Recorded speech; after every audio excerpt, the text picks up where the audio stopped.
Vote পরবর্তী সন্ত্রাস শিলিগুড়িতে দার্জিলিং জেলায় শান্তিপূর্ণভাবে নির্বাচন শেষ হলেও ভোট পরবর্তী হিংসায় রক্ত ঝরল মাটিগাড়ার খোলাই বক্তরি এলাকায়।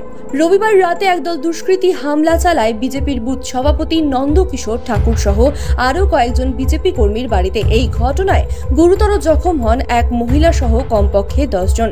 অভিযোগের তীর তৃণমূল কংগ্রেসের দিকে। বিজেপি কর্মীদের উপর আক্রমণের প্রতিবাদে মাটিগাড়ায় 12 ঘন্টার বন্ধ ডেকেছে বিজেপি। এদিকে বেলা মাটিগাড়ায় বন্ধ সফল করতে পথে নামে বিজেপি কর্মী ও সমর্থকেরা। টায়ার জ্বালিয়ে অবরোধ শুরু করে বিজেপি। ফলে জাতীয় সড়কে ব্যাপক যানজট তৈরি হয়। বিজেপির ডাকা বন্ধে মিশ্র সাড়া পড়েছে মাটিগাড়া বাজার এলাকায়। সিংহভাগ দোকান বন্ধ থাকলেও যান চলাচল এক প্রকার স্বাভাবিক। যে কোনো প্রকার অশান্তি এড়াতে মাটিগাড়া এলাকায় মোতায়েন রয়েছে বিরাট পুলিশ বাহিনী। ঘটনাটা আজকের সকালবেলা খোলাই বক্তরি এলাকাতে আমাদের বুথ প্রেসিডেন্টের বাড়িতে গিয়ে রীতিমতন ধমকাধমকি করে। কেন? ভোটের দিন তারা বিজেপিতে ভোট করিয়েছে মানে ভোটের বুথ অফিস বসিয়েছে। পাশাপাশি জয় শ্রীরাম স্লোগান কেন দিয়েছে? জয় শ্রীরাম স্লোগান দিলে নাকি বাড়ির মহিলাদেরকে তারা রেপ করবে। যখন তারা এফআইআর করে সকালবেলা, তারপরে সারা দিন ধরে তাদের বাড়ির সামনে এই তৃণমূলের দুষ্কৃতী তারা পরিষ্কারভাবে ওখানে ধমকাধমকি করতে শুরু করে। পরিস্থিতি আরো গরম করে এবং শেষ পর্যায়ে এসে বুথ প্রেসিডেন্ট আমাদের তাকে মাথায় শট দিয়ে মারে। মাথা ফেটে যায়, রক্তাক্ত হয়।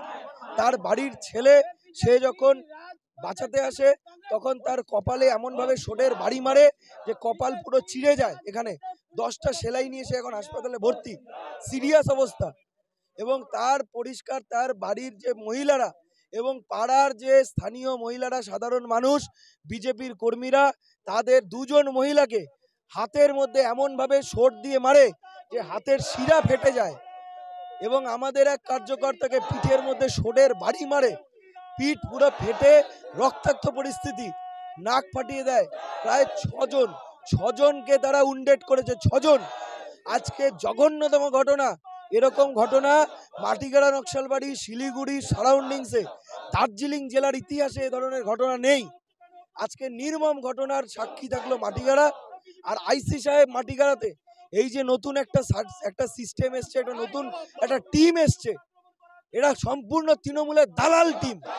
আইসি সাহেব সারাদিন এসি ঘরে বসে এসির হাওয়া খায়, তাছাড়া কোনো কাজ করে না। পুরো মাটিগাড়াকে অশান্ত করে রেখে দিয়েছে এই পুলিশ প্রশাসন। কোনো দায় নেই। এখনো পর্যন্ত একজন দুষ্কৃতীকে পুলিশ গ্রেপ্তার করতে পারেনি।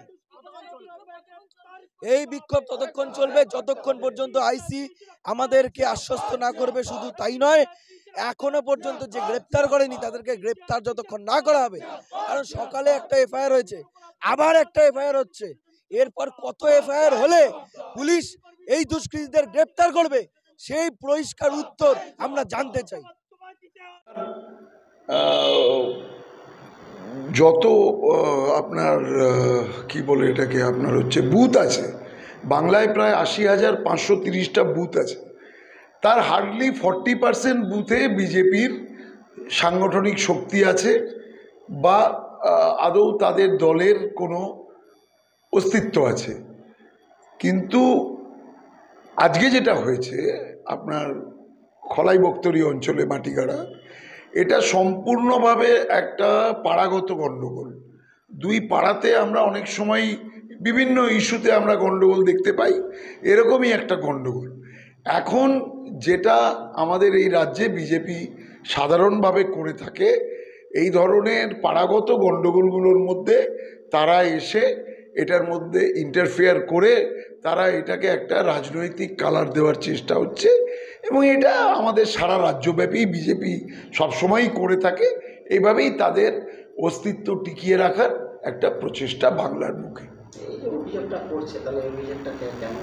এই অভিযোগ এখন আপনার সদ্য আমাদের এখানে লোকসভা নির্বাচন আমাদের 48 ঘন্টা আগে আমাদের এখানে হয়েছে, সেটাকে কেন্দ্র করে এরকম একটা রাজনৈতিক ইস্যু তৈরি করার চেষ্টা হচ্ছে। কিন্তু আসলে এটার মধ্যে রাজনীতির কোনো কিছুই ছিল না। আজ মাটিগাড়ার কলাই বস্তি এলাকায় তৃণমূল দুষ্কৃতী মোহাম্মদ আব্দুল দ্বারা যে নির্মম ঘটনা ঘটেছে, সন্ত্রাসবাদীদের মতন তারা যেভাবে বিজেপি কর্মীদের আক্রমণ করেছে, তার বিরুদ্ধে প্রতিবাদ জানিয়ে আগামীকাল সকাল 6টা থেকে 12 ঘন্টায় মাটিগাড়া বন্ধের ডাক দেওয়া হয়েছে। মাটিগাড়ার সমস্ত আপামর জনসাধারণের কাছে ভারতীয় জনতা পার্টি শিলিগুড়ি সাংগঠনিক জেলার সভাপতি হিসেবে আমি আগ্রহ করছি যে আগামীকাল দুষ্কৃতি মুক্ত সুন্দর একটি মাটিগাড়া উপহার দেওয়ার জন্যে আপনারা এই বন্ধকে সফল করার জন্যে আপনারা সকলে এই বন্ধের সমর্থন করুন এবং সকলে এগিয়ে আসুন। নমস্কার।